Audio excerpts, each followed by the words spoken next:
ढेन्टेरे स्वास्थ्यको लागि राम्रो अनि एकदम स्वादिष्ट के हो? सजीवन।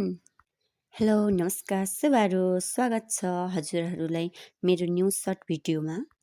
आज चाहिँ फरक तरिकाले सजीवनको तरकारी खाने विचारले सजीवनलाई यसरी छोटो छोटो टुक्रामा काटेर पानीले पखालेर मैले चाहिँ कराईमा बसाएँ।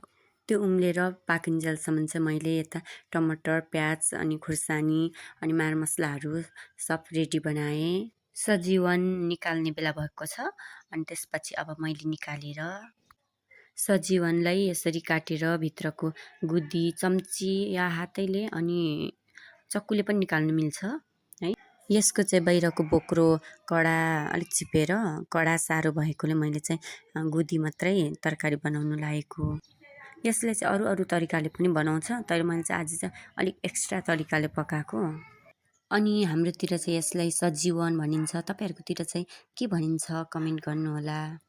यसलाई चाहिँ मिक्सरमा पिसेर अलिक लेदो बनाएर पनि पकाउँदा तरकारी बनाउँछन् तर मलाई चाहिँ अलिक गिलो मन नपरेको भएर चक्कुले यसरी कट काटेर मैले चाहिँ सानो बनाएँ।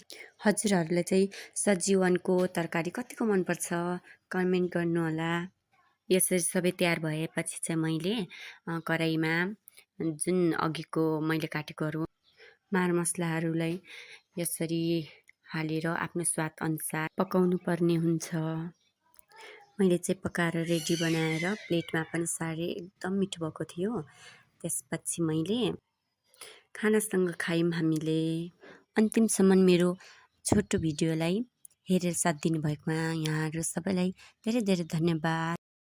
अर्को भिडियोमा फेरि भेटौँला भन्ने बाचाको साथ बाई बाई सबैलाई लाइक कमेन्ट अनि सब्सक्राइब पनि गरिदिनु होला। बाई।